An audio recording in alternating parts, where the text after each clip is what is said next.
Donc bienvenue à ce Café Destin d'avril sur le thème de Nostradamus, donc justement avec Jacques Heilbronn. Et je rappelle donc que c'est quand même un cercle de café philo, c'est-à-dire que on n'est pas des spécialistes, on n'est pas là non plus on n'est pas là non plus dans un milieu universitaire. On essaye de présenter des sujets, de débattre d'idées au mieux, d'ouvrir des portes, de frayer des chemins. Donc généralement ça se passe avec une présentation d'une ou deux personnes sur le sujet, relativement condensée, suivant l'importance des sujets. Et puis sur cette base-là, après, eh bien, on peut avoir des questions, des réponses, des échanges surtout, pour que chacun puisse éventuellement, s'il en a envie, s'exprimer sur le sujet. Alors tout se passe comme dans les cafés philo, avec bonne humeur, courtoisie, respect des uns des autres. Justement, si on laisse bien circuler la parole, il n'y aura pas de problème pour que tout le monde puisse donner son point de vue. Voilà, je rappelle juste brièvement. Alors les sujets abordés dans ce Café Destin, c'est quoi ? Le Café Destin, on l'a dit, c'est un peu nouveau, mais on essaye d'aborder les questions d'ésotérisme, entre guillemets, en général, dans cet état d'esprit, donc quand même du café philo, c'est-à-dire on n'est pas là pour des conférences magistrales ou pour faire le tour d'une question, on ne prétendrait pas, même si on invite parfois des personnes qui sont très compétentes dans certains domaines, mais c'est surtout pour ouvrir la discussion sur une idée, un sujet, une personne ou autre, et là particulièrement pour le Café Destin, dans le domaine de l'ésotérisme en général. Voilà, pour ça qu'on l'a appelé Café Destin. Et jusqu'à présent, il y a eu quoi comme conférence, comme intervention ? Eh bien, on avait commencé avec justement l'énéagramme déjà, ça a été le premier débat du Café Destin. Et puis nous avons eu aussi un sujet sur le tarot il n'y a pas si longtemps. Et puis là, on a le sujet à venir, la Kabbale aussi. Ah oui, la Kabbale aussi. Oui. Voilà. Oui, voilà. Et puis là, le prochain sera justement d'ailleurs une bonne suite, je crois, à Nostradamus, puisqu'on va essayer d'approfondir la question des songes, présages, rencontres, toutes ces questions qui sont liées en fait à la question du futur, de l'interrogation du futur et des phénomènes un peu particuliers qui peuvent se présenter dans la vie. Voilà, donc sans plus tarder, je laisse la parole à Jacques. Merci. D'accord, merci. Moi je me mets aussi un petit peu comme ça.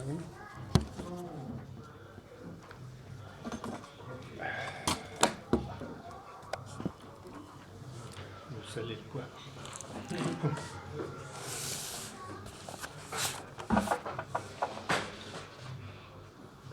Alors je voudrais vous initier à la recherche concernant Nostradamus.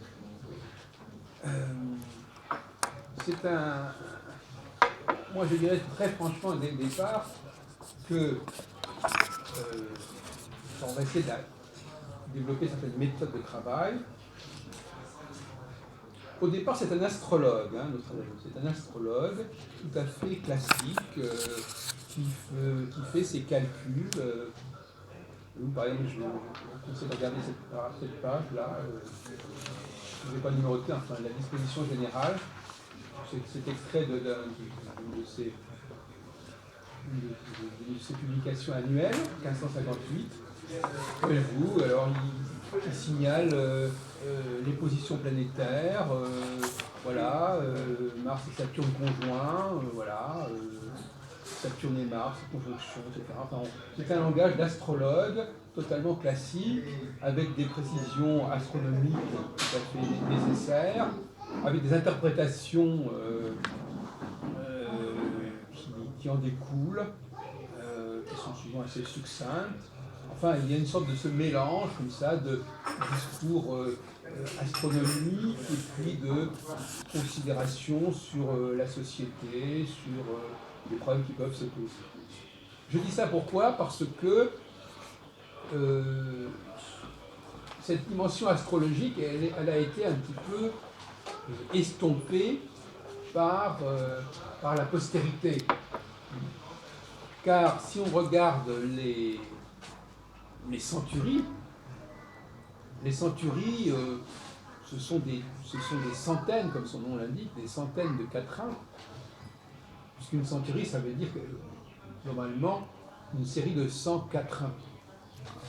Et donc, on lui attribue une dizaine de centuries, donc on est sur un millier de quatrains. Ces centuries n'ont pas un caractère astrologique flagrant. Vous avez par exemple en dessous, en bas et à gauche de cette page, une série de quatrains qui n'ont pas un caractère astrologique classique et qui en plus ne sont pas datés. Le grand problème des centuries, c'est que, à la différence, c'est même le contraste évident, Nostradamus, lui, il ne fait pas un geste, l'astrologue Nostradamus ne fait pas un geste sans se référer à une date, à une configuration astrale, alors que les centuries, elles, nous donnent des textes dont le rapport avec l'astrologie et avec l'astronomie est extrêmement vague, si même absent.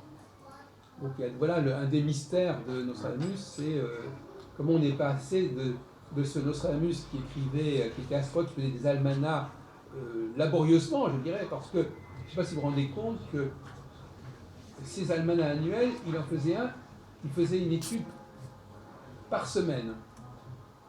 Donc dans un almanach, il y avait 50 études. C'était ça des almanachs. Donc il étudiait il faisait le thème de la nouvelle lune, le thème de la pleine lune, le thème de la demi-lune, et pour chacune de ces positions astrales, il faisait l'étude du ciel. Donc c'était un travail considérable. Bon.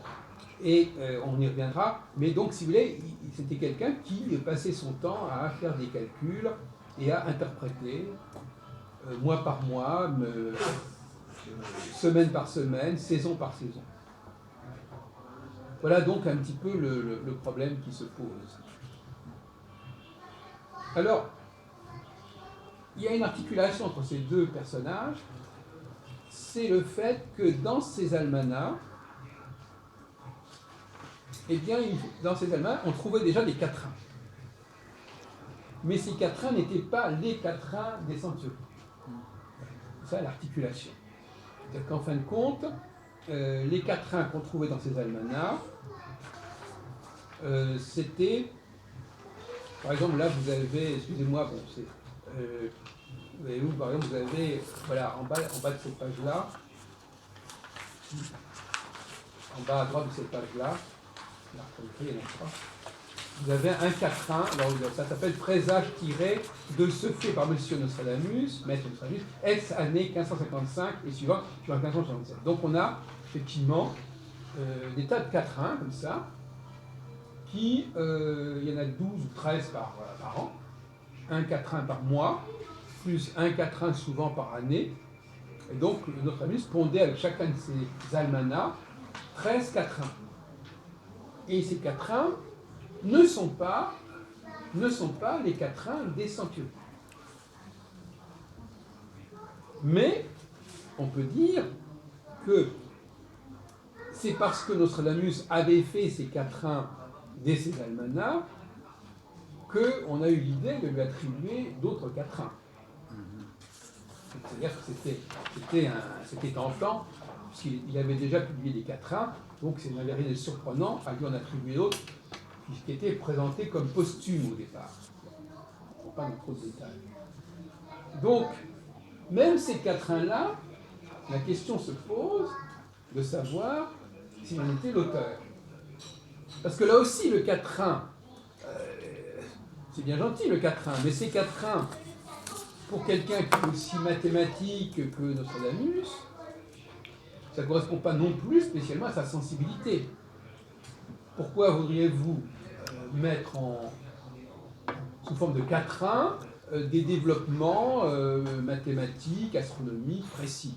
Ce n'est pas la formule la plus heureuse. Donc, il semble que ce soit une sorte de coquetterie de la part, peut-être même pas de Nostradamus, mais de la part de ses libraires, que de reprendre les textes de Nostradamus en prose et d'en faire des quatrains. Et c'est vrai que les mots que Nostradamus utilise dans ses textes en prose sont recyclés pour constituer les quatrains. On parle des quatrains des almanachs. Et cette tradition des quatrains mensuels, elle est déjà attestée dans le calendrier des bergers. C'est-à-dire que c'était une tradition, on accompagnait, on définissait le mois de l'année par un quatrain. Donc il y a une tradition comme ça du quatrain lié au calendrier. Mais dans le cas de Nostradamus, alors que dans le cas des bergers, c'est un quatrain qui est toujours le même, toutes les éditions, dans le cas de Nostradamus, ce quatrain, il change d'une édition sur l'autre, d'une année sur l'autre. Donc il y a 13 quatrains nouveaux chaque année qui reprennent plus ou moins le contenu du travail que Nostradamus a fait en prose, dans le même volume, dans le même document.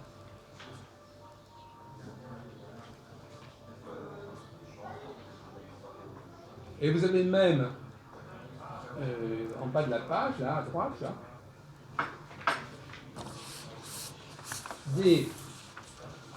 un almanach qui est un faux almanach et qui propose des quatrains de Nostradamus qui avaient été publiés les années précédentes. Donc il est quand même connu quelque part pour des quatrains de son vivant. Il est connu pour des quatrains de son vivant. Ça, c'est une petite mise en bouche.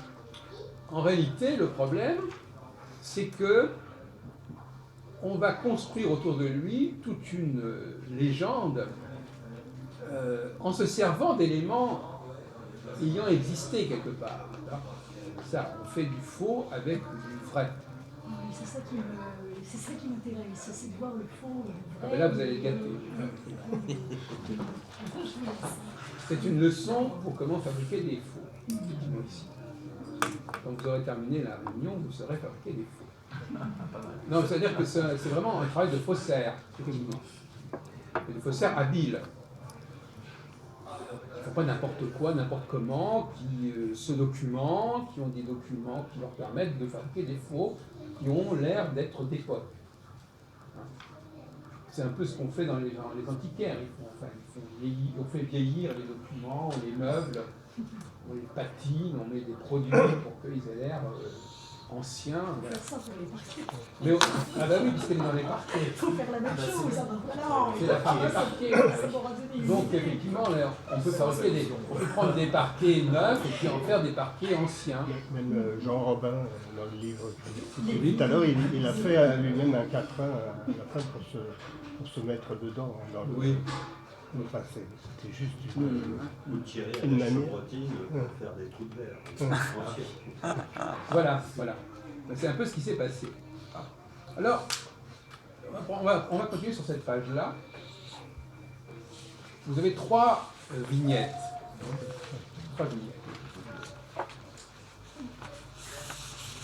Pourquoi ces trois vignettes? Qu'est-ce qu'elles ont en commun, ces trois vignettes? Eh bien, vous avez à droite, en haut à droite, une vraie vignette, enfin un vrai document authentique. Mais vous n'avez pas, monsieur, ce qu'il faut là? Attendez, regarde, montrez-lui la page suivante, Thérèse. C'est celle-là? C'est même pas compliqué. Avec 3 pages, on n'est quand même pas perdu. Alors, vous avez 3 vignettes. Celle-là est une vignette qui est vraiment parue du vivant de Nostradamus et qui est vraiment de Nostradamus. La pronostication nouvelle pour l'an 1558, chez Guillaume Lenoir. Donc ça, c'est une vignette authentique. Alors, en bas, vous avez une vignette d'un faux almanach de Nostradamus, mais qui est paru à l'époque. Qui est paru en 1561. parce qu'il y avait des contrefaçons déjà du vivant de Nostradamus. C'est ça qui complique encore plus les choses. Parce que Nostradamus, il y a eu des contrefaçons à différents moments. C'est pour ça que les faussaires vont également être perdus. Parce qu'ils ne sauront même plus très bien eux-mêmes ce qui est vraiment authentiquement Nostradamus. Donc ils vont copier du faux Nostradamus en croyant que c'est du vrai Nostradamus. Et qu'ils sont embrouillés, en fait, vous voyez ce que je veux dire.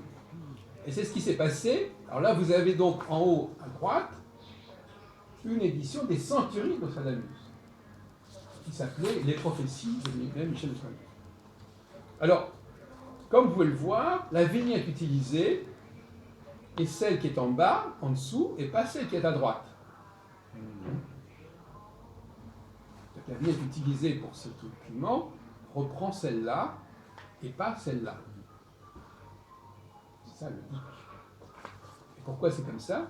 Parce que quand on a voulu fabriquer du faux Nostradamus, dans les années 1580, donc il y avait déjà quand même pas mal de temps qui coulait, il y avait une sorte de bibliothèque de tout ce qui concerne Nostradamus, et dans cette bibliothèque, il y avait à la fois du vrai Nostradamus et du faux Nostradamus d'époque.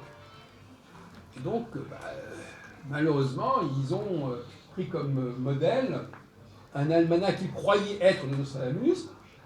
Ils ont repris la vignette pour donner de l'authenticité à leur fabrication. Vous voyez, donc c'est un peu l'arroseur arrosé. Ils ont eux-mêmes été victimes du fait qu'ils ne se sont pas rendus compte que déjà du vent de son Nostradamus, il y avait déjà des contrefaçons. Et donc il fallait qu'ils fassent attention de ne pas copier des contrefaçons. Et c'est ce qui s'est, et malheureusement, c'est ce qui est passé. Alors, je fais une petite parenthèse ironique pour vous rappeler que actuellement, avant même de continuer mon propos, 90% des gens qui restent sur Nostradamus croient que les centuries sont bien de Nostradamus et qu'elles sont bien parues de son vivant. Donc il y a une résistance, là c'est une question qui pourra se poser en arrière-plan, pourquoi une telle résistance quand il y a quand même suffisamment d'éléments qui permettent de douter? Donc il y a une énorme résistance, même dans les milieux académiques et universitaires, pour reconnaître qu'il y a une supercherie littéraire dans le Nostradamus. Et je dirais même que c'est une des rares supercheries littéraires qui, tout en étant dénoncée, n'a pas été entérinée comme telle, comme étant une supercherie. Il y a quelque chose qui fait que... bon, alors, la question, bon, je ne sais pas s'il y a des gens qui sont capables de faire la controverse,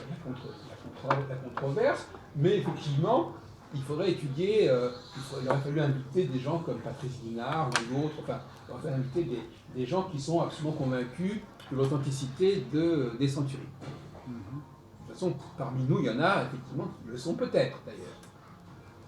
À ce moment-là, ils vont peut-être démonter les arguments que je ne fais pour l'instant qu'esquisser. Je leur souhaite du plaisir. Et donc, nous avons là affaire à un travail habile,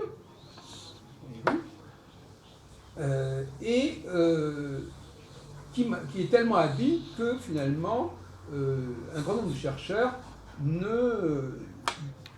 n'y voient que du feu et sont toujours, en 2015, toujours convaincus que les prophéties, les centuries sont l'œuvre de Nostradamus. Alors le problème est beaucoup plus compliqué que ça en réalité. Parce que on est tombé dans une sorte de surenchère. Parce qu'il y a deux questions qui se posent. Est-il l'auteur des centuries?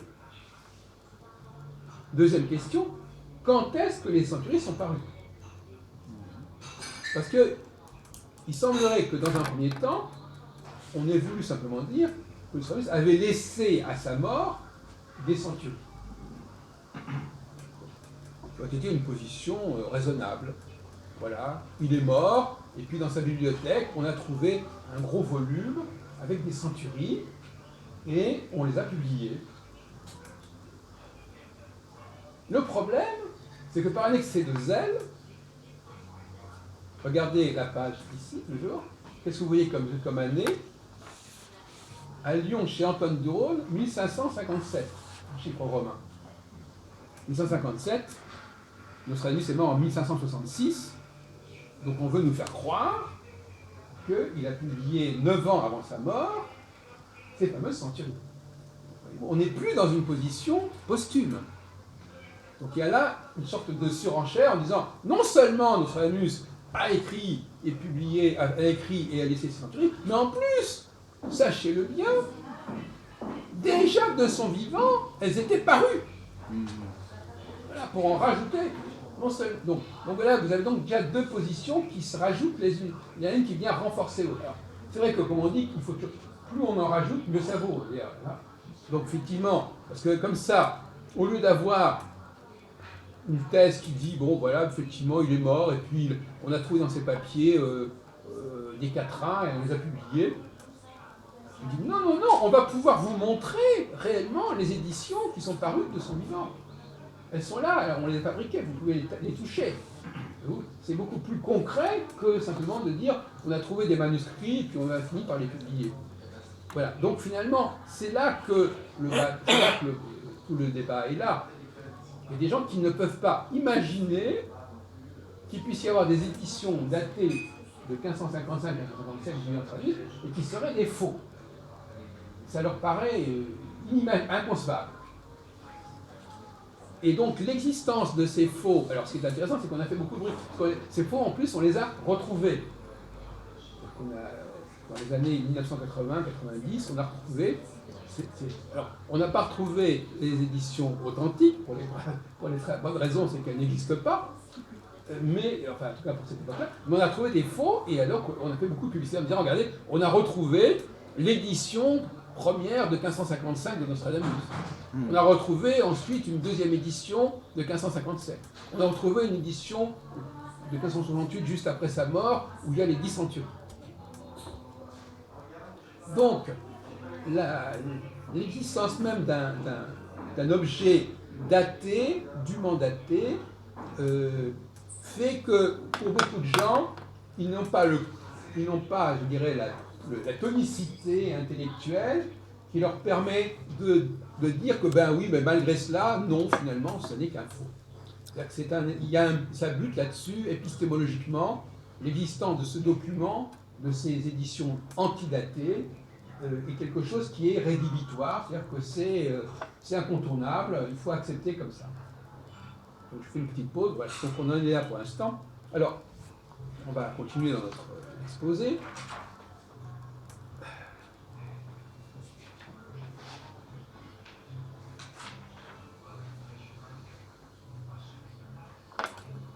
Bon, il y a plusieurs façons d'avancer. Alors, moi je vais, peut-être pour aller un peu plus vite, expliquer comment ces quatrains des centuries ont été fabriqués.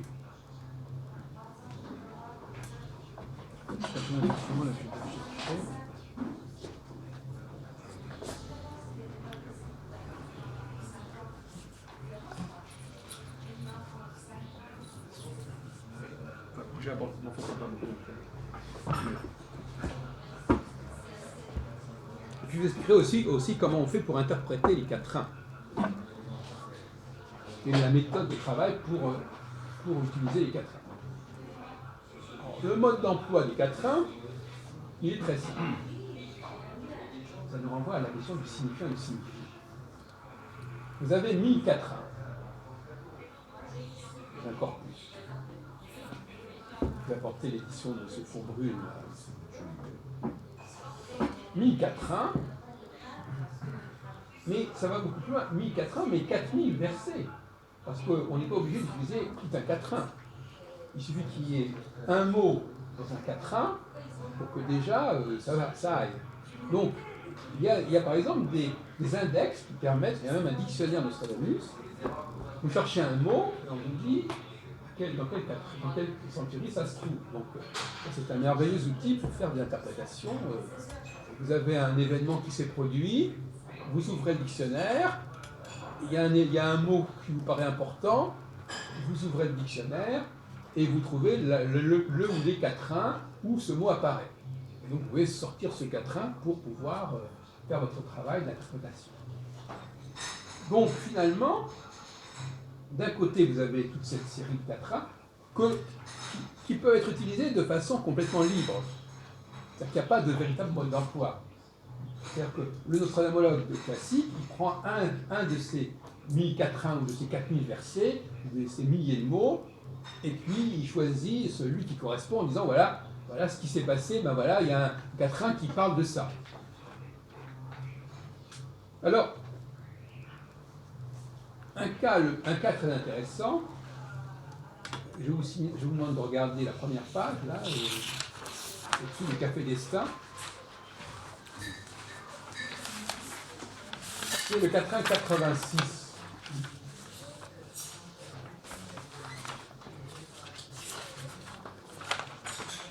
Quatrain 86. Alors, vous pouvez le lire, mademoiselle Cabache? 86, j'avoue que je m'appelle mal dans votre livre. À quel endroit? Parce que là, je vois 105. Donc, Oui. il faut compter ce qu'il y a Non, au-dessus. 86, c'est celui-là. C'est celui-là, ouais. Oui, parce que c'est en Ah lettres oui, romaines. d'accord. En chiffre romain. Ok. Voilà. Là, ça devrait vous rappeler des choses connues. Oui, Oh, la ça reine. peut faire très longtemps. Dubourg, celle-là, c'est comme ça. Perdons droite à chaque. Alors, allez-y, Dubourg-la-Reine, allez. Dubourg-la-Reine. Qu'est-ce que c'est que ce mot? Arviendron. Parodron. Non, c'est du U, le U se lit comme un V. C'est du vieux français. Arviendron.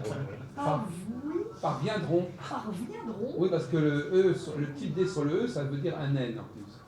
Ça présuppose beaucoup de savoir. Hein. Oui, enfin bon, C'est pas passons. Parviendron. Ah ouais, c'est Vous marrant. me faire les Roi à Chartres. Faites du moyen. Et Foron, près du pont Antony. Anthony, en fait. Antony. Anthony, comme la ville d'Anthony. 7 pour la paix Côteleux, comme Marthe. Comme Mantes, en fait. Ah oui. Oui. Ok. Feront entrée d'armée à Paris-Clos. Bon, bah, écoute, en tout cas, voilà, vous allez vous familiariser. Alors, ce qui est intéressant, c'est que nous qui sommes à Paris, nous avons des choses qui nous rappellent. Alors, Bourg-la-Reine, tout le monde connaît Bourg-la-Reine, qui est sur la ligne de Sceaux. Anthony aussi, d'ailleurs. Et il y en a même d'autres. Alors, je vous ai copié en tête, au-dessus, l'ouvrage dont on s'est servi pour fabriquer ce quatrain. Pour fabriquer ce quatrain, on a utilisé cet ouvrage-là. C'est la source du quatrain, si vous voulez. Et c'est issu d'un guide de voyage qui s'appelle la Guide des chemins de France, qui est paru en 1540 à peu près, de Charles Estienne. Et vous voyez, alors il y a marqué chemin, hein, chemin, ces chemins-là. Alors vous avez, c'est vraiment la sortie de Paris, le Bourg-la-Reine, le Pont Antony, Longjumeau, Montlhéry, Chastres, Torfou. Chartres. Non mais là c'est marqué Chastres. D'accord, c'est le vieux nom de Chartres. Non, justement pas. Ah bon. Alors effectivement, quand on connaît la source,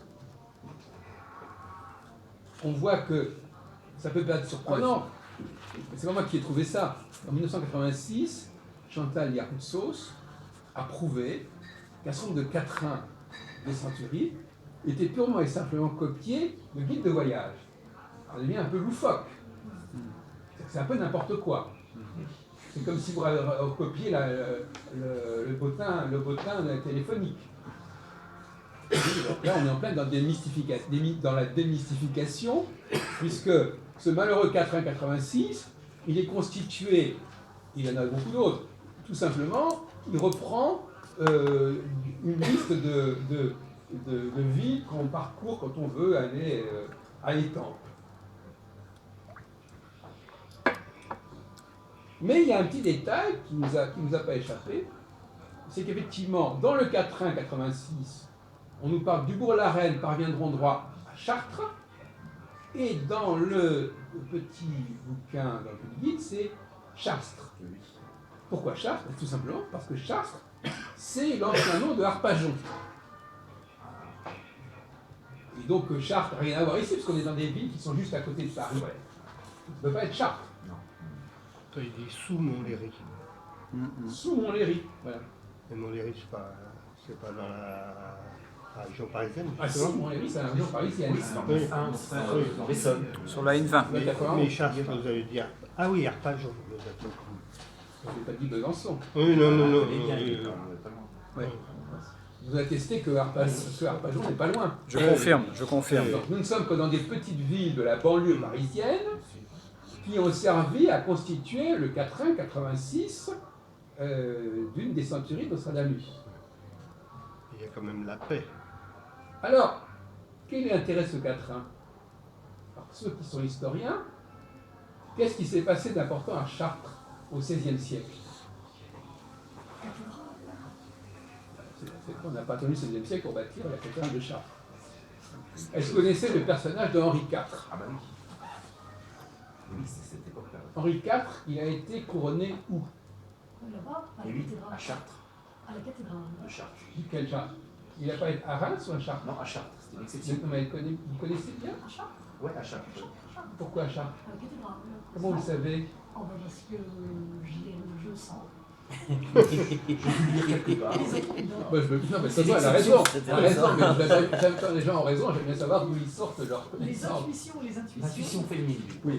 Parce qu'en fin de compte, non, parce que justement, le grand mérite, c'est que Mais j'ai lu. tous les rois de France ont été couronnés à Reims, Oui, sauf Henri IV. sauf Henri IV. Ouais, c'est l'exception. Et donc, ce quatrain, une fois que vous avez changé Chartres en Chartres, devient le quatrain qui annonce le couronnement d'Henri IV en 1594. Et on n'est plus du Il tout était déjà dans- mort. Oui, on n'est plus du tout en 1550 ou 1560. il était déjà mort. Oui. Donc, qu'est-ce que ça veut dire? Ça veut dire que deux problèmes différents. Ça veut dire que d'une part, effectivement, on se sert de documents d'intérêt très faible, mais on se permet de les modifier et les retoucher éventuellement pour que ça fasse sens. Le problème, C'est qu'on n'atterrit pas au sens. c'est que les éditions, les fameuses éditions de 1557 ou 1555 comportent ce fameux quatrain qui parle de Chartres et qui n'a pu réellement être réalisé qu'au moment où Henri IV a été couronné. À moins d'être voyant, effectivement, c'est le cas de le dire. Mais, On va en reparler de ça.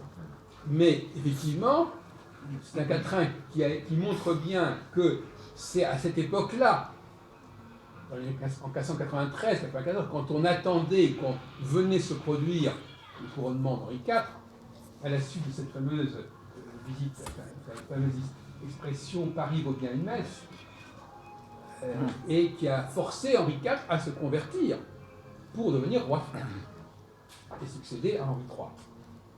Vous savez que c'est le fait que Henri IV a été réformé qui a créé une crise dynastique énorme en France à ce moment-là. Henri III étant mort en 1589. Donc, entre 1580 et 1594, on a été en pleine crise. Je ne rentre pas dans le détail, ce n'est pas le sujet d'aujourd'hui. Mais tout ça vous permet de comprendre, un, comment on fabriquait les quatrains, deux, comment ces quatrains, quand on les fabriquait, on pouvait les modifier pour les ajuster sur les événements de l'époque, et comment aussi les éditions, les fausses éditions, ont recopié ces quatrains tardifs et retouchés et les ont datés de 1555-1557. Effectivement, si une correction aussi manifeste se retrouve dans une édition antidatée, on se dit, malheureusement, ça ne marche pas. Voyez-vous donc toutes les bévues qu'on fait, ils ont fait deux bévues, les faussaires. Ils se sont trompés dans les vignettes en ne se rendant pas compte qu'il y avait eu des faux, mais ils se sont trompés également dans les centuries en ne se rendant pas compte que ces quatrains, eux aussi, avaient été modifiés et retouchés. Et donc, par conséquent, ils étaient mal partis pour faire des vraies fausses éditions. Alors, prenons un autre exemple intéressant, parce que finalement, ça ne concerne que quelques cas. D'où viennent toutes ces centuries, tous ces quatrains? Alors, on a dit tout à l'heure que les quatrains des almanachs, qui d'ailleurs vont être plus ou moins mis de côté dans les éditions des centuries, on va un petit peu les publier de temps en temps, mais en fin de compte, on n'en tient pas compte. Des vrais quatrains des almanachs de Nostradamus, on les a mis sur la touche pour les remplacer par les faux quatrains des centuries. Mais certains nostradamologues zélés ne dédaignent pas de les utiliser néanmoins.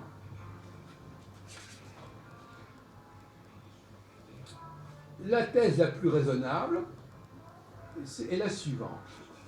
Nostradamus a fait un testament, il a laissé dans une pièce, il le dit, des tas de documents personnels qu'il destinait à être publiés ou à être utilisés. Enfin bon. Et, comme je l'ai dit, on a effectivement la piste qu'on a signalée, à savoir que les quatrains des almanachs récupèrent des textes en prose. Eh bien, c'est vrai aussi pour les centuries. Vous avez, alors regardez toute cette page-là, toujours cette fameuse première page, et là, cette fois-ci, la colonne ici. Vous avez donc ça, c'est extrait d'un almanach de 1562, où il parle, alors, donc un almanach authentique, dans cet détail, et il fait une prévision pour l'année 1567, qui est curieusement d'ailleurs l'année où il est mort l'année précédente. Que dans le mois d'avril naîtra un de quelques grands rois et monarques, qui fera sa fin cruelle et sanguinolente, mais la ruine de son règne, ne fut pire, n'est plus sanguinaire, on le nommera Marcellinus, mais on lui ôtera de son nom le R, L''R, et qu'est-ce que ça devient quand vous enlevez le R de Marcellinus? Ça devient Massellinus. Et qu'est-ce que c'est que Massellinus? Eh bien, en italien, ça veut dire boucher. Donc là, Nostradamus fait une sorte de jeu de mots. Il dit, ce fameux Marcellin, en réalité, c'est un boucher. Et en haut, je vous ai reproduit la centurie qui reprend ce nom, la centurie 8, 76, 77, plus Marcellin que roi en Angleterre, l'obscur né par force aura l'empire, lâche sans foi, sans loi, seigneur à terre, son temps s'approche si près que je soupire, et à la suite, l'antéchrist, croit bientôt annihilé, 27 ans durera sa guerre, les hérétiques morts, captifs, exilés, sans corps humain, Alors, donc le mot antéchrist, en fin de compte, c'est bien ça dont il s'agit. Nostradamus croyait qu'il allait y avoir un antéchrist, et ce passage-là aura servi pour fabriquer le quatrain 86-87 de la centurie 8. Donc, alors, ces quatrains-là, et ce texte-là, donc finalement, on voit bien que, surtout que c'est un mot très particulier, Marcellin, etc. Voilà, bon. Donc il fait Marcellin, Saint-Marcellin, parce que Saint-Marcellin, c'est correspondait à peu près à la date sur laquelle il voulait travailler. Et puis pour faire un jeu de mots, il dit non, c'est pas un Marcellin, c'est un Masselin, donc c'est un boucher. Un boucher, c'est-à-dire un. Saint-Marcellin, c'est un fromage. Oui. C'est un vrai mage. Ah oui. Saint-Marcellin, c'est un Voilà. mage. Oui, et lui, il joue sur le mot mage. Oui. Et vous voyez bien, donc finalement, c'est intéressant, parce que ces centuries, elles sont bien issues de cette manière, par certains d'entre elles, elles sont bien issues des textes de Nostradamus. C'est ça qui est un peu compliqué.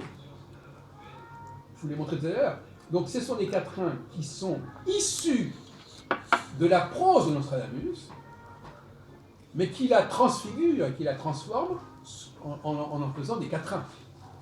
Et donc la grande question, c'est de savoir si par exemple vous, imaginez que vous écrivez, on prend votre ouvrage et qu'on le mette en quatrain, ce serait toujours du Jean-Luc Bervet.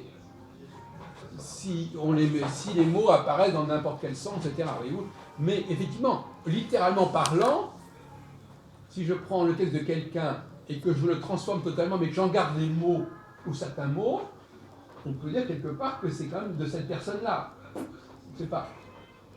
C'est un peu le problème qui se pose dans certains cas. De même que, par exemple, Nostradamus avait pris des notes de voyage. Il avait laissé derrière lui, à sa mort, des notes de voyage, où il avait copié des choses, et on en a fait des quatrains. Donc on prend du Nostradamus, on prend des choses qu'il a touchées, des choses qu'il a pu écrire, des textes qu'il a pu recopier, des textes d'autres auteurs qui peuvent copier. Tout ça, en vrac, on en fait des quatrains. Dans certains cas, on retrouve des passages qu'il a effectivement composés, mais sous une forme différente. D'autres cas, ce sont des notes de voyage. Il est allé se promener dans les environs de Salon de Provence et il fait allusion à un certain nombre de paysages, de vignes des environs, à Orange, quoi. Et ça fait des quatrains. Et donc finalement, le matériau qui sert à faire les quatrains, c'est des notes, c'est des manuscrits, c'est des brouillons, ce sont des guides de voyage qu'il a peut-être laissé chez nous, qu'il avait recopié peut-être, on ne sait pas très bien. Et tout ça, tout ce matériau, c'est cela, cette espèce d'alchimie, c'est cela qui fera, c'est extraordinaire, Century. C'est ça qui est assez paradoxal, ça c'est là complètement, à partir de, c'est vraiment une transmutation du plomb en or.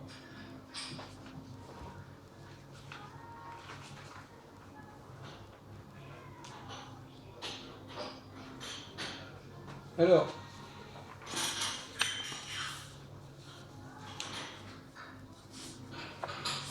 je crois qu'on peut peut-être commencer le débat maintenant, n'est-ce pas? Je ne veux pas déborder, vous donner quelques éléments.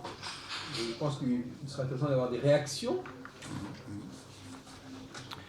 Est-ce qu'il y a des gens qui veulent se lancer, qui sont réactifs? Oui, moi j'ai une question quand même par rapport à l'aspect prophétique quand même, malgré tout ce que tu nous as expliqué, qui est très intéressant, je ne connaissais pas, j'ai appris des choses, mais on peut quand même se poser la question parce que j'ai l'impression qu'il a quand même annoncé des choses qui se sont vraiment passées, qu'il y avait quand même un don de prophétie, de voyance, malgré effectivement les récupérations qui ont été faites.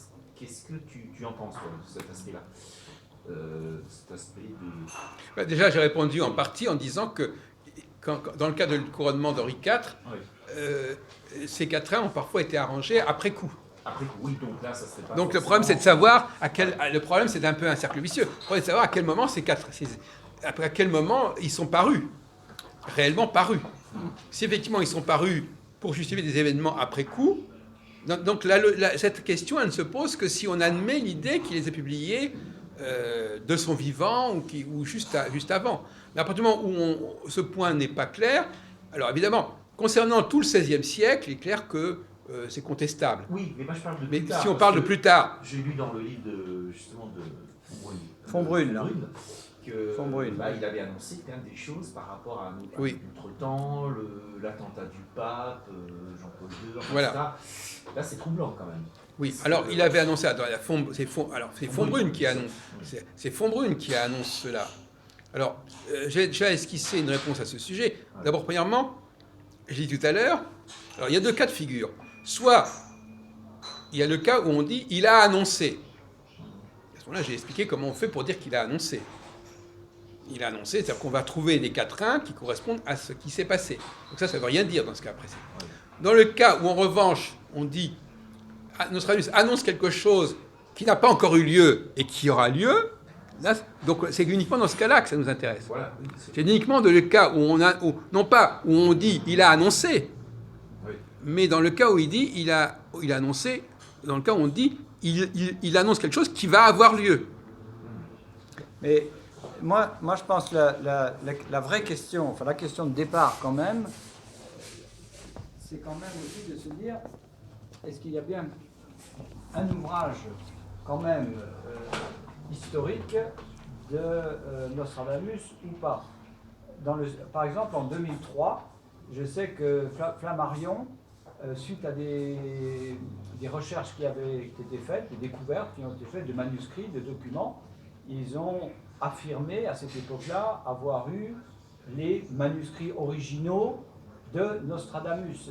Et il y a une édition chez Flammarion très documentée, très technique, etc., sur les centuries. Alors, la question pour moi, c'est d'abord, avant l'interprétation et tout ça, y a-t-il... Alors là, on est bien d'accord, et c'est tout à fait bien de souligner qu'il y a eu des tas de versions, plus ou moins peut-être fantaisistes ou autres, mais y a-t-il quand même, comme certains l'ont affirmé, aussi Levert, en 1979, qui avait écrit c'est un pseudo. Hein, non, Jean de Vert. Non, c'est un pseudo. C'est Everett, c'est un américain. Hein. Oui. Et enfin, peu importe. Disons, et lui-même avait écrit sur les énigmes un ouvrage assez documenté aussi.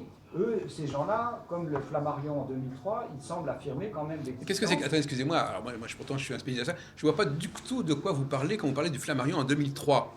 Ben, non, mais je vois pas du tout. Je pose la question. Alors, non, mais je vois pas du tout de quel ouvrage vous parlez. Eh bien, je dis en 2003, et je pose la question, je ne suis pas... Moi, non, mais j'aimerais bien que vous... C'est dommage que vous ne l'ayez pas apporté, parce que je vois pas du tout de quoi il s'agit. S'il n'y en a pas eu, c'est très bien. Non, mais je pose d'où ça sort, cette information? Eh bien, cette information, c'est de sources, justement, de bibliographie. Je pose la question. Je n'affirme rien. Je pose la question. Entendons bien. Non, mais je ne sais même pas d'où. Je ne sais même pas quelle est cette édition. Jacques, je dis, en dehors, si cette édition n'a pas existé, très bien, alors quelqu'un. Moi, j'avais une citation d'une édition de 2003 par rapport à des recherches sur des magazines. Peu importe.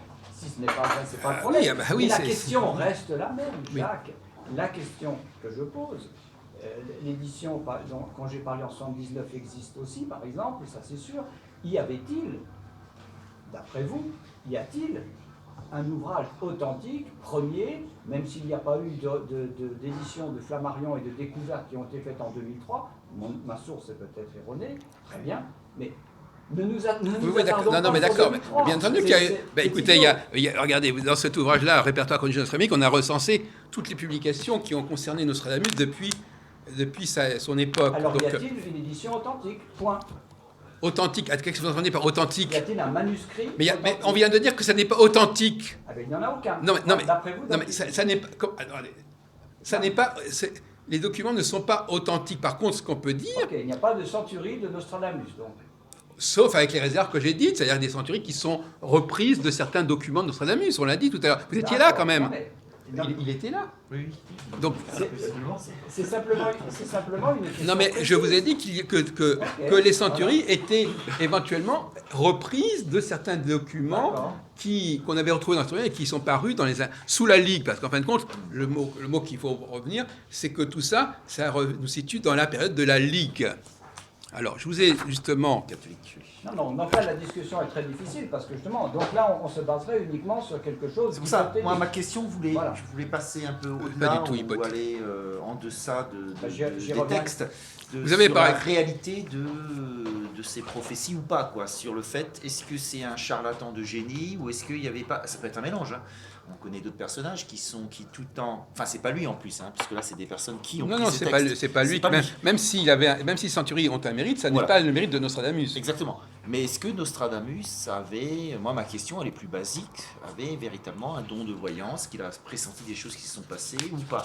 Voilà. Oui, on peut dire qu'il s'était fait une certaine réputation en tant qu'astrologue du vivant. Il a même été... L'astrologue de la reine, je crois, à un moment donné, non? Comment? Marie de Médicis. Il n'a pas été l'astrologue de Catherine. Il a été reconnu. Il avait une certaine réputation qui l'aurait amené à la cour de Henri II et de Catherine de Médicis. Oui. Il y a aussi tout le discours sur le fait qu'il aurait annoncé la mort de Henri II en tournoi, etc., en 1559, etc. Donc il y a effectivement... Il a un certain mérite en tant qu'astrologue. Mais ce mérite n'est pas lié à ses centuries. Pour la bonne raison que c'est pas lui, ni même à ses almanachs des 4 ans. Effectivement, maintenant la partie en prose de Nostradamus, elle est intéressante. Et voilà, c'est ça qui m'intéresse. Mais en même temps, je vous ai lu tout à l'heure un passage où il annonçait l'Antéchrist en 1560. Bon, il s'est planté aussi là-dedans. Hein, dire, donc effectivement, il y avait une éclipse de 1500 en 1560. Bon, il a cru que ça voulait. Bon, donc finalement, de toute façon, il y a aussi des. On peut se tromper parfois, mais voilà. ça n'enlève rien à la fête qu'on. Mais je dois reconnaître que bon, il est un fait aussi que s'il a été copié parce qu'il avait une certaine réputation, un certain succès. Et c'est jamais par hasard, je pense, cette réputation. Voilà. Mais je n'entrerai pas dans ce débat de savoir si dans ses pronostications annuelles, il a annoncé des choses qui sont valides ou pas. Pourquoi pas? Il y a une probabilité, vu tout ce qu'il pouvait annoncer, pourquoi pas? Mais oui, maintenant, ça m'intéresse personnellement. Maintenant, ce qu'on a pu dire, enfin, je crois, si je me souviens bien, la thèse de Jean Robin sur la réponse à M. de Fontbrune, hein, Oui. c'est que les prédictions qui existaient dans les centuries, soit d'ailleurs même si elles ne sont pas de Nostradamus, concernaient le destin de la monarchie française. Et donc, en somme, pouvait s'arrêter à la limite à la Révolution française, hein, ou à Napoléon, mais pas au-delà. Hein. Alors, je ne sais pas qu'est-ce qu'on peut dire sur ce sujet-là. Parce qu'après, donc, on s'en sert toujours pour oui. Annoncer... Alors, on a donc deux sujets là, qui sont sur la table. Oui. D'un côté, la question de savoir quels sont les... Quand est-ce que sont parus les vrais centuries, enfin, quand sont parus les vraies fausses centuries, hein, à quel moment ces documents sont été publiés. Bon.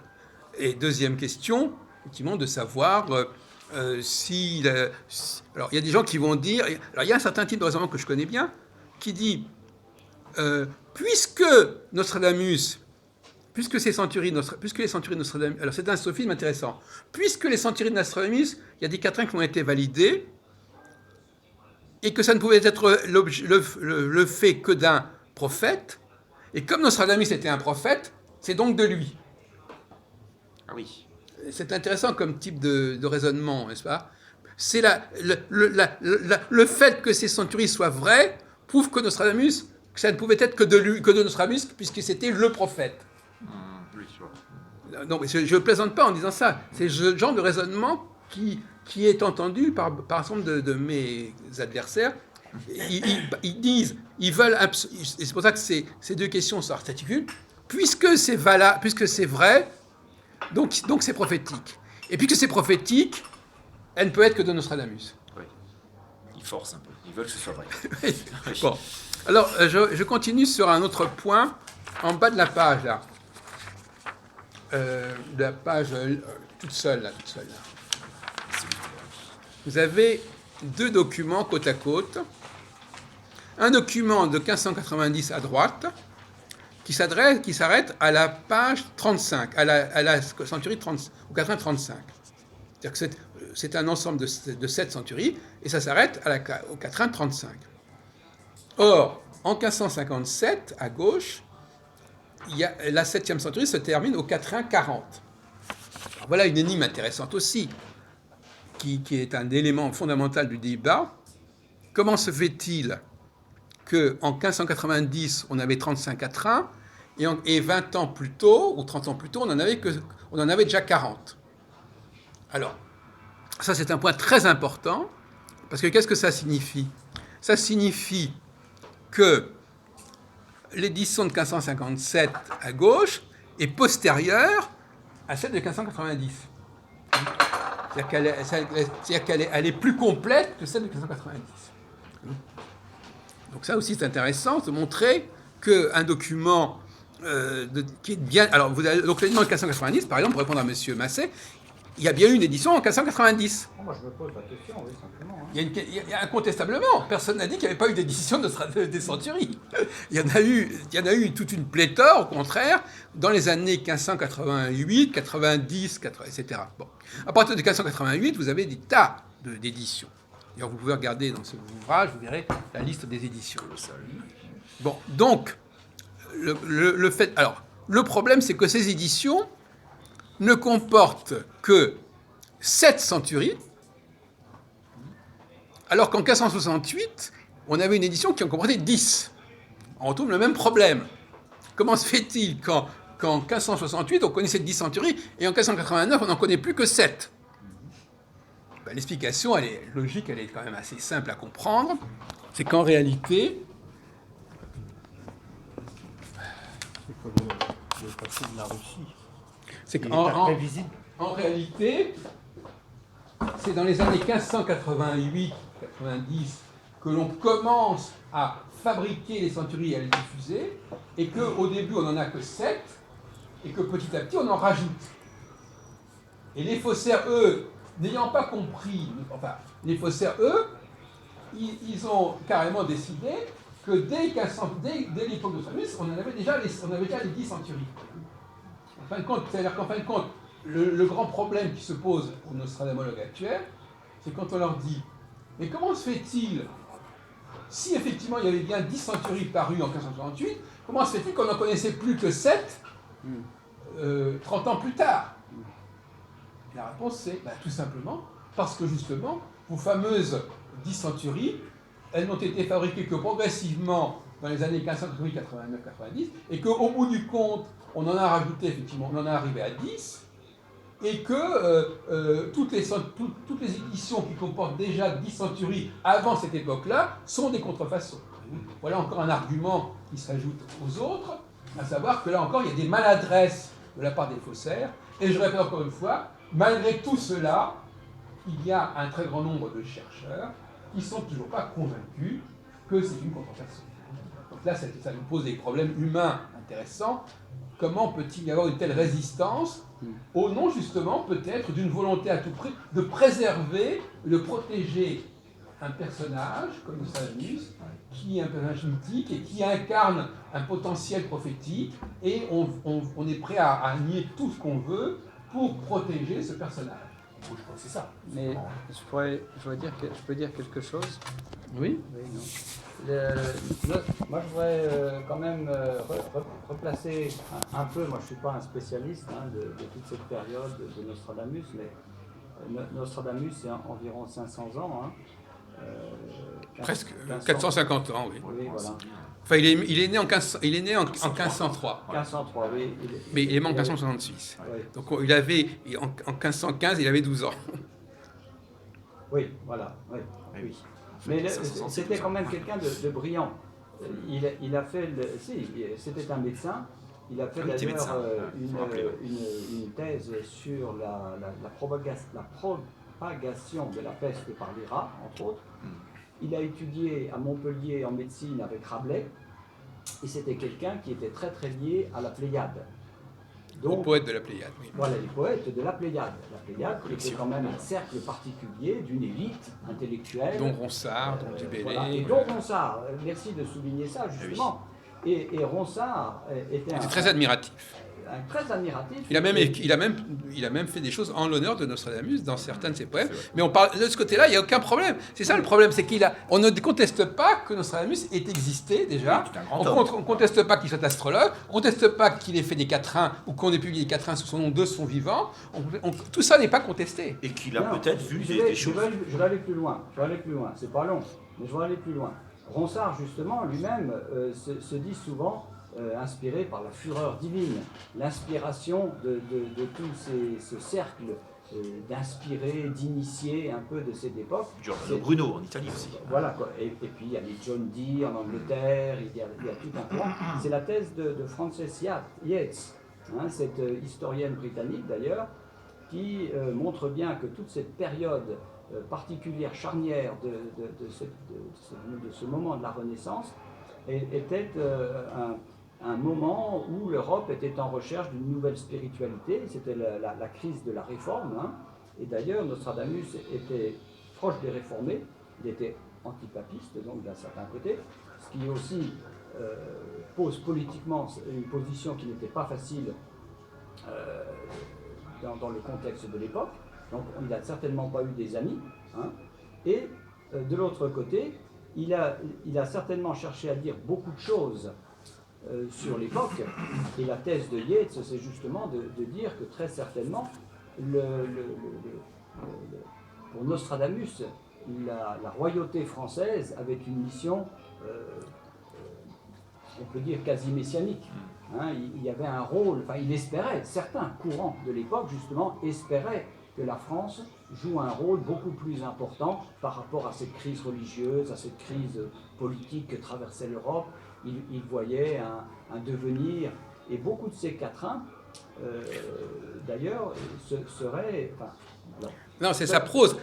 Excusez-moi de m'interrompre. Ce sont ces textes en prose qui représentent la pensée de Nostradamus. Voilà, et non pas ce sont ces contraires. Et ce sont ceux-là qu'il faut étudier si on veut savoir ce qu'il pense. En tout cas, dès son époque, par Ronsard et des gens comme ça, il était reconnu comme une personne prophétique comme une personne d'inspiration, et très certainement dans le sens de Yeats, pour moi, c'était quelqu'un qui voyait, alors c'est un prophète, il faut relativiser, mais de son temps, un visionnaire qui espérait justement voir un changement politique en France. Il a d'ailleurs été arrêté par Charles IX, il a eu pas mal de problèmes, il s'est sauvé de Salon à Avignon. Sa situation n'était pas facile. Oui. Et le fait que même dans ses almanachs, il ait introduit peut-être parfois quelques petites choses sibyllines pour quelques initiés un peu de ces cercles, moi ça ne m'étonnerait pas, quoi. Mais en effet, d'en faire un prophète au non, mais il n'y a pas de problème. Le problème, c'est que pour répondre à votre question, il faut lire les centaines de pages en prose de Nostradamus, qui sont, il ne faut pas se polariser sur les quatrains. Alors je sais que ce sont les éditions qu'on connaît ne comportent essentiellement des quatrains, sauf les deux épîtres, qui font quelques dizaines de pages, l'épître à César et l'épître à Henri II. Bon, effectivement. À César Borgia ? Non, à son fils César. D'accord.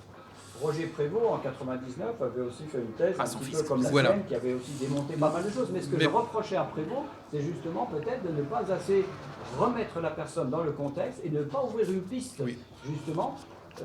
Non, mais si on veut vraiment, effectivement, comme tu dis, par exemple, là, je vous ai lu un passage de Nostradamus en prose, où il parle de ce Marcellin, etc., qu'il voit comme un personnage extrêmement inquiétant. Donc ça, c'est pas des... Bon, ça, c'est de la prose. Même que ça réutilisé après pour un quatrain, mais c'est de la prose. Et en fin de compte, il ne faut pas prendre les gens pour des imbéciles. Il a écrit énormément de choses en prose, et c'est cette prose-là qui était lue et qui était comprise, et pas les quatrains. Mais les gens ne connaissant que les quatrains, ils ne veulent voir que Nostradamus ça. Alors, prenons l'habitude de dire, allons... Alors, effectivement, ces textes en prose, ils sont plus difficiles à lire. Je veux dire, ils sont moins accessibles. Il y en a certains qui ont été réédités dans les années 1900, mais en global... Alors... 1900, oui. Début du siècle. Oui. 1900. Il y a eu un éditeur dans les années 1900 qui a édité un certain nombre de textes en prose. Voilà, et il a fait ce travail-là. C'était un abbé d'ailleurs qui a fait ça. Et donc on peut lire ce qu'il a fait à ce sujet. Donc effectivement, c'est un peu une sorte... Il faut dire, n'est-ce pas, on est un peu une sorte... Il faut sortir de la spirale. Il a écrit énormément de choses en prose, Nostradamus. Ces quatrains, c'est des ouvrages en prose. Il y a... ces almanachs, c'est des ouvrages en prose, ces pronostications. Alors, dans ces pronostications, il n'y a même pas de quatrain. Dans ces almanachs, il y a effectivement un quatrain par mois qui est uniquement dans le calendrier, la partie calendrier. Et la partie calendrier des almanachs, c'est la première partie. Donc il y a le mois de l'année. Voilà. Mais le reste, ensuite, la deuxième partie, c'est un volet uniquement avec des prédictions en prose. Donc il faut lire les épîtres. Il y a toujours des épîtres à lire. Donc si on veut connaître la pensée de Nostradamus, on peut la lire. Donc, pour répondre aux questions, premièrement, pour lire ce qu'il disait, on peut le lire. C'est en prose, c'est en français, c'est pas en quatrain. Et deuxièmement, le corpus des 10 centuries, il s'est élaboré progressivement, disons, entre 1584, 85 et 1595. C'est à peu près pendant cette période-là, de 85 à 95, ont émergé réellement et qu'ont été réalisées ces fameuses centuries, et on a des éditions correspondantes. Le seul problème, c'est effectivement de dire « Ah oui, c'est vrai !» Alors, ah oui, c'est vrai, mais... oui, alors, quand on leur dit « Mais comment ça se fait qu'on en connaissait des éditions antérieures ?» Ah oui, mais ça s'était perdu et c'est revenu. Genre de trucs comme ça, voyez-vous. C'est-à-dire que c'est des éditions qui sont bien parues dans les années 1560, mais elles se sont perdues et puis on les a retrouvées petit à petit au compte-gouttes, etc. Alors ça, c'est aussi un scénario qu'on a entendu. Du genre, nous avons de ces centuries, mais finalement, elles étaient déjà là, mais on ne va vous les divulguer que petit à petit, progressivement, voilà. Et donc, avec ce genre d'argument-là, on peut expliquer pourquoi on connaissait déjà dans les années 1550-60 ce qu'on ne connaissait pas encore, soi-disant, dans les années 1580. Bon, donc c'est... Mais il y a bien entendu, moi je connais très bien l'argumentation dans les deux sens. Je vous dis comment ça se dit. Voilà, on dit ça comme ça. Ça s'est perdu et puis c'est revenu. Voilà. En fin de compte, le grand écart, c'est qu'en fin de compte, on a voulu... parce que ces fausses éditions antidatées, là je vous parle Parce qu'il y a les vraies fausses... Alors, il faudrait distinguer deux choses. Il y a les éditions qui sont parues dans les 1980-90 et qui ne prétendaient pas être qui ne se référaient pas à ces éditions en plus anciennes. Mais à un moment donné, on a repris ces éditions de 1990 et on les a antidatées. Donc on a antidaté les éditions de la fin du XVIe siècle. C'est une sorte d'acrobatie compliquée, c'est-à-dire qu'on a repris les textes de 1600 par exemple, et on a dit non, maintenant ça sera paru en 1555, 1557. Donc il y a toute une... Et c'est pour ça que le problème est assez compliqué là-dessus, parce qu'il y a toute une